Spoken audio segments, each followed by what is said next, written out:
I think the first move we should talk about. That was carry the conversation, baby. Luka to the Lakers. I'm just joking. I'm sure everybody's tired of that.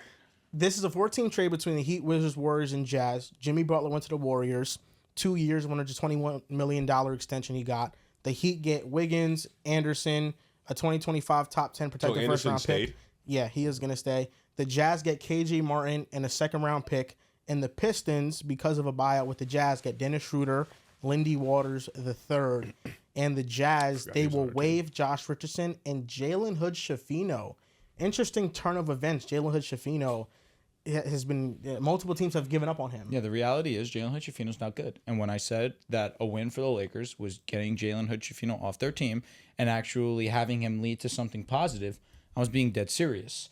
Jalen Hood-Schifino is unfortunately not a great basketball player. Now, when we talked about this earlier, I'm still going to hold the same sentiment. Jimmy Butler to the Warriors is a win. Jimmy Butler is great at basketball.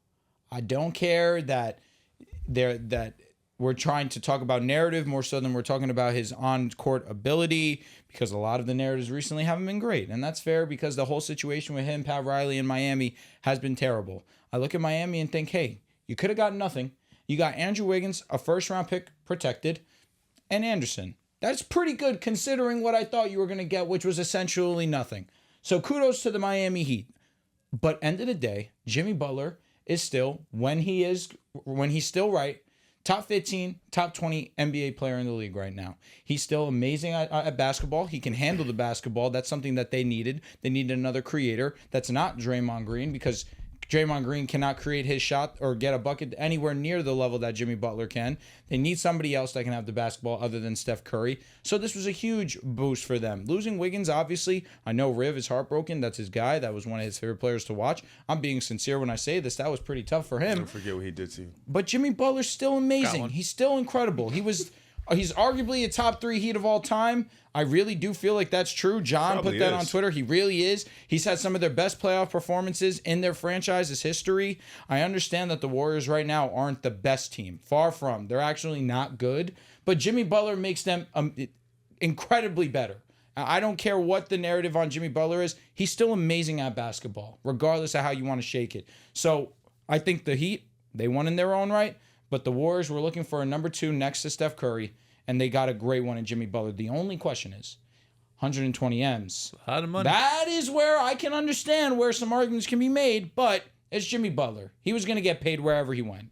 Yeah, and I don't think you make that move just to lose him in the offseason or have whatever other drama Jimmy Butler wants to bring up if he doesn't get a contract. But I think for the Warriors, it's a good move. You know, Andrew Wiggins has been great this season. I don't think we can overlook it. I think for the regular season, you can make an argument like Andrew Wiggins this year at least has been better than Jimmy Butler. But when it comes to playoff time, the way that Jimmy Butler raises your ceiling, Andrew Wiggins can't do that, right? Like, Wiggins is a sensational role player, but we saw Jimmy Butler just a couple of seasons ago carry that Miami Heat team to the NBA Finals. He went through the Bucks, he went through the Celtics, he went through the Knicks, and even took Denver to 6 games. Like, that was a Denver team. It was 5 games. Got 1 game on Denver. No, I mean, I got to give him credit for at least getting 1. Yeah, so he got 1. We know Jimmy Butler in the playoffs, he could be a riser. And even at 35 years old, he's still a really good defender. And I think when he's locked in, especially in a playoff setting, he's going to be, one of their best perimeter defenders. Now, I still don't know when I look at the Western Conference, does this mean the Warriors are locked into a top 8 seed? I don't know, because the West is still so damn good. So amazing. And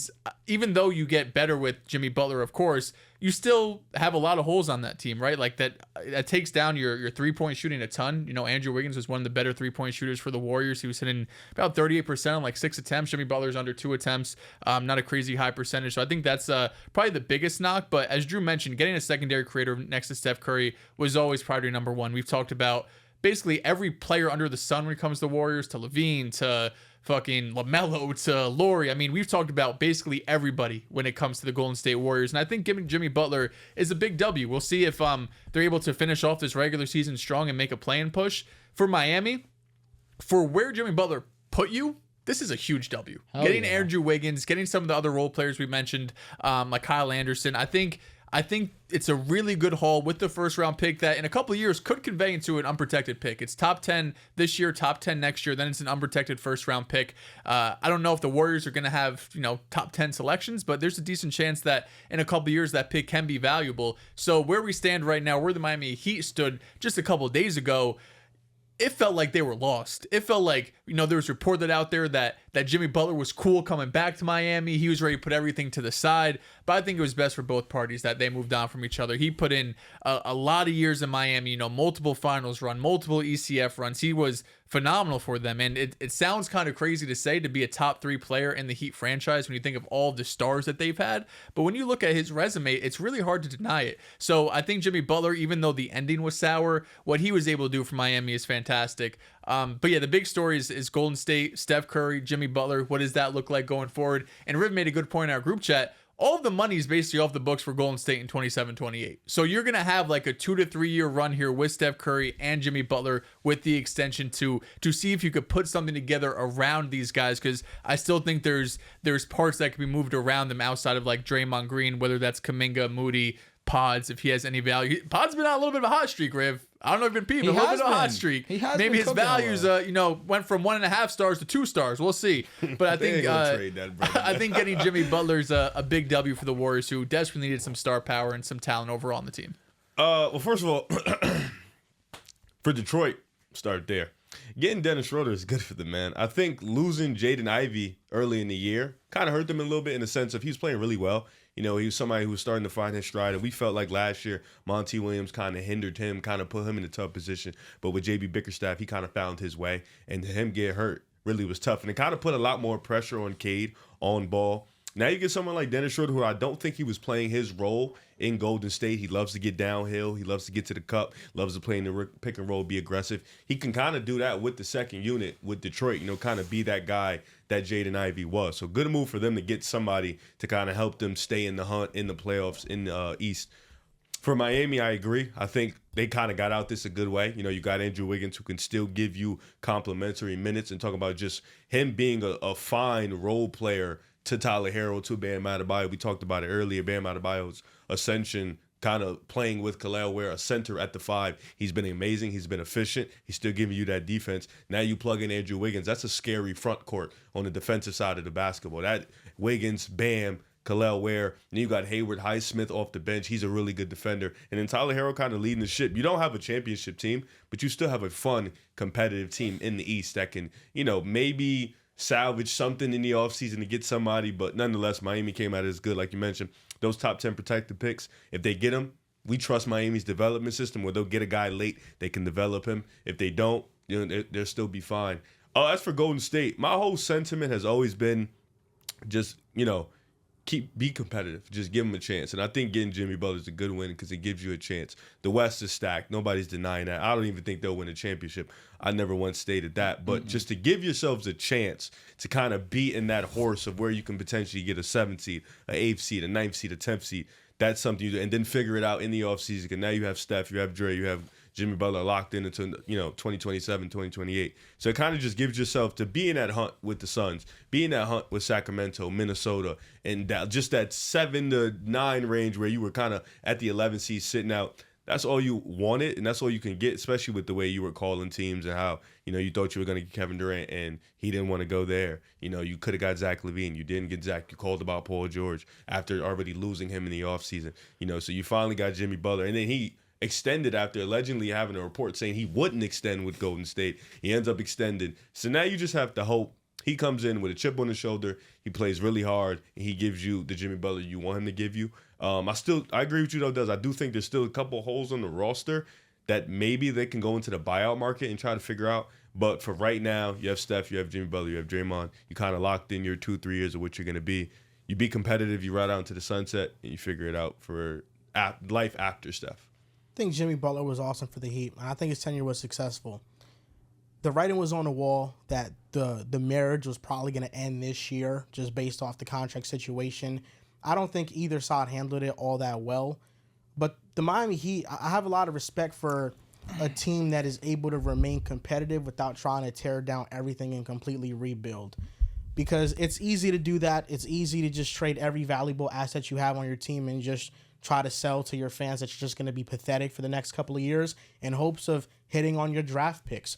But that's never been the Heat's way. You know, even with Dwayne Wade, with those seasons where they struggled, they were able to land LeBron and Chris Bosh. Then after LeBron left, they were able to have a successful season with Chris Bosh. You brought in Hassan Whiteside, who was a revelation for them. Then you signed Jimmy Butler in that offseason, and he kind of revitalized the franchise. And I think the Heat are in a really good position with their asset pool. They have 3 All-Stars in Tyler Hero, Bam Adebayo, and Andrew Wiggins.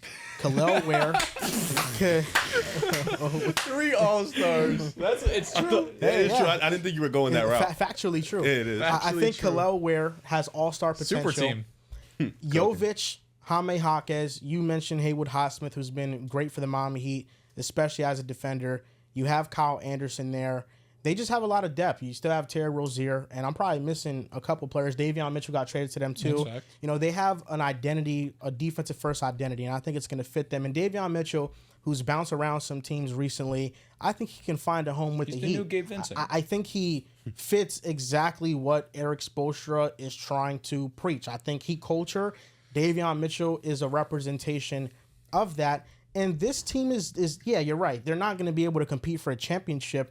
But who's to say that a year or two from now, one of those star guys won't be available and they'll have the asset pool to go after that. They'll have the salaries to go after somebody like that. You know, I think when you remain competitive, stars look at that situation and they want to be a part of it. I think that's a big reason why the Nets were able to get KD and Kyrie over the Knicks in the 2019 offseason is because they came off a playoff appearance. They were a gritty, competitive team, and the Knicks were a bottom-dwelling team. And KD and Kyrie said, I think that place is better. So I think the Heat are positioning themselves for the future, and it doesn't always have to result in a championship contending team immediately.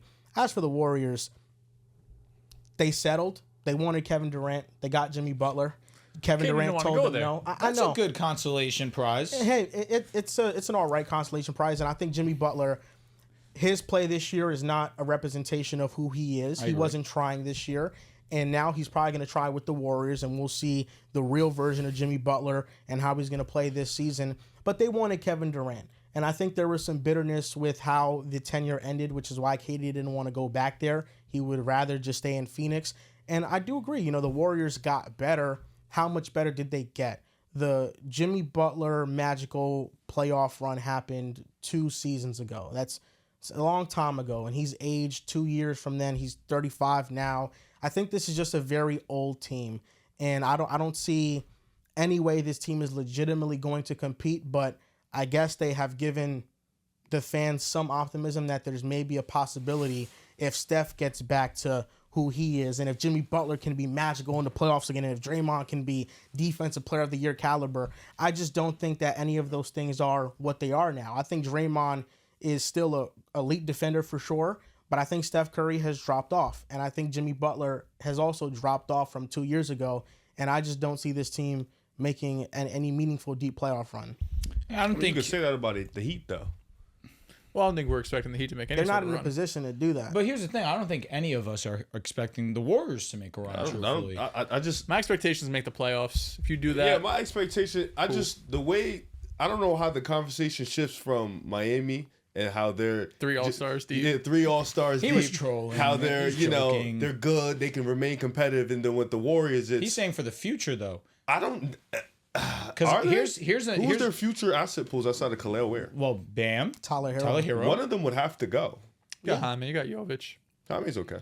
that's facts. Jovic Jovic is is okay. good too. Yeah, I don't know. You don't have like that star young player to highlight a package, but I think you got multiple young pieces that if you put them together with some draft picks could be intriguing. And how many years does Duncan Robinson have left on his contract? Because that's One another. more. Okay. Yes, they can't All be right, much that's more. actually I forgot good. to mention him too. That's a I shooter. don't even. Does Miami have draft capital? Because that's always been their issue with They trying haven't to trade. traded. Who They did own their trade for? 2026 first-round pick next year. They traded Let me also Rozier. say this. You mentioned the Nets and how they were able to do it. Another team that comes to mind is the Clippers.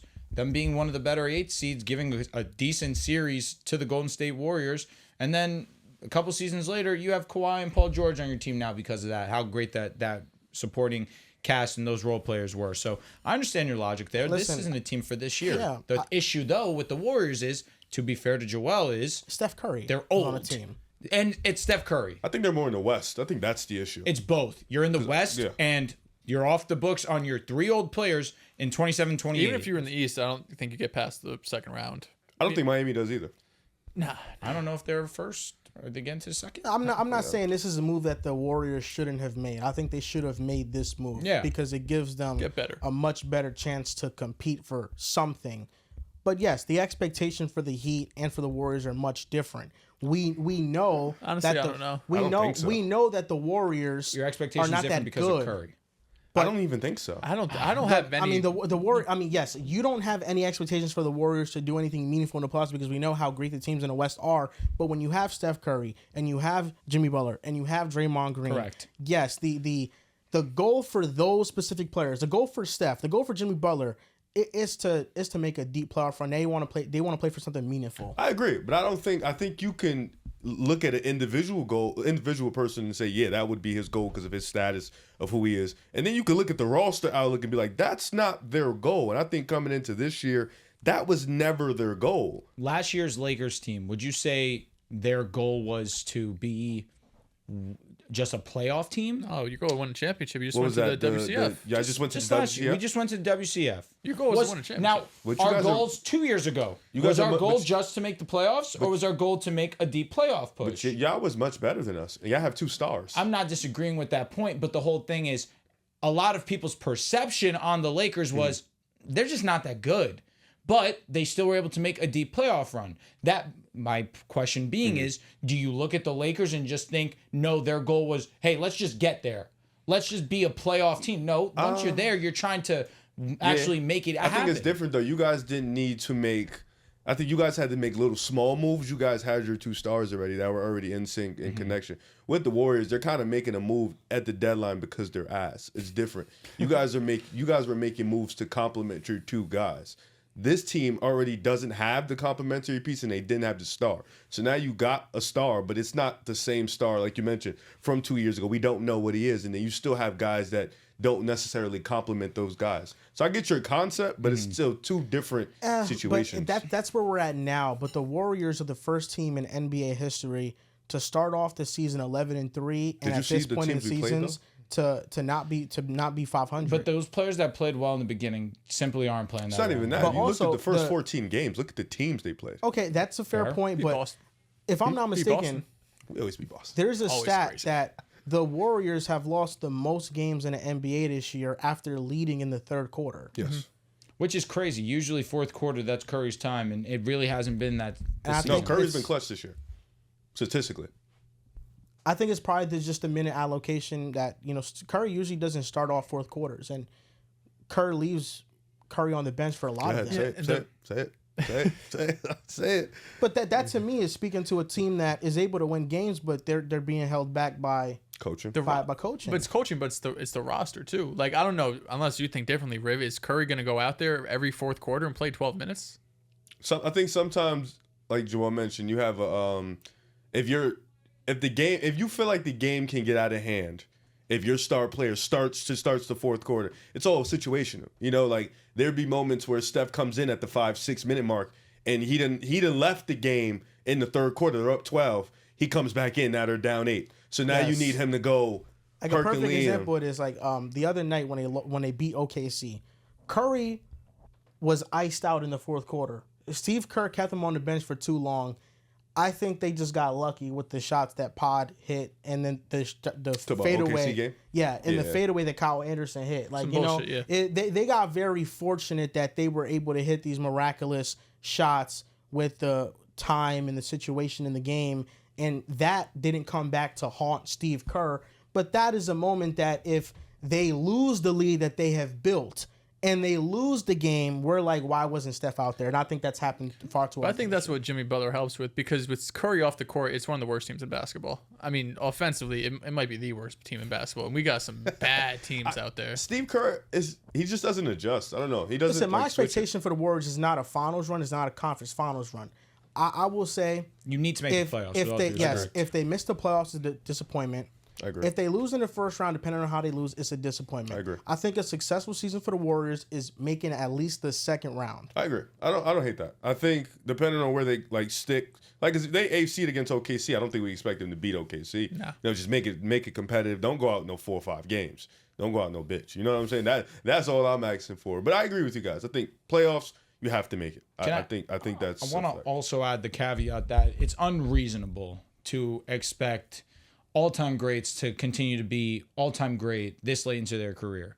It's okay that Steph Curry's regressing, even if it's minor, even if it's slightly, even if it is depressing. I agree with that. That's fair for who? for his fans. It's sad that it's coming to an end, and that's every basketball player.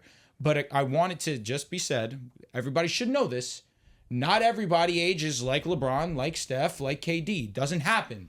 This is not normal. What they're doing is very irregular. So even Steph Curry this late into his career doing what he's doing is impressive. But if it's not of the level like we're accustomed to, this is what's to be expected. Now it's on your front office. Now it's on your actual team to put pieces around him for him to succeed, which is why I can respect them going out and getting a Jimmy Butler. Even if he is 35 years old, they're making a conservative effort to at least show we're trying for you. We know what you've done for our franchise in the past, with a good amount of help, to be fair. But that 2022 team wasn't overwhelming, and you still were able to reach the mountaintop.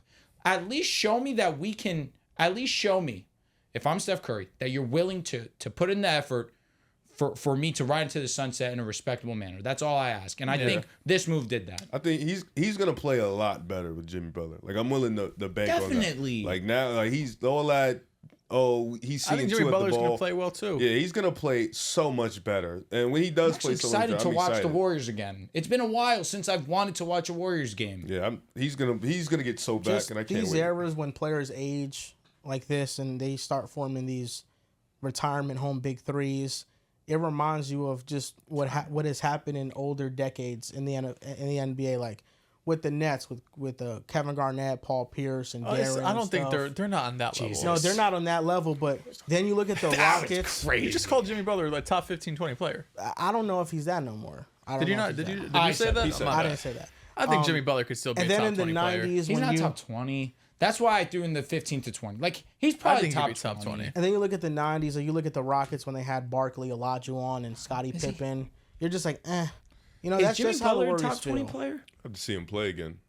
He's not playing like it. Well, he hasn't. We don't know if he's locked in or not. You know what I'm saying? Who the fuck is Steph in this predicament with this Brooklyn team? I don't know. He doesn't exist. I'm just saying, it's just an older team that you kind of like, they're not going to do nothing.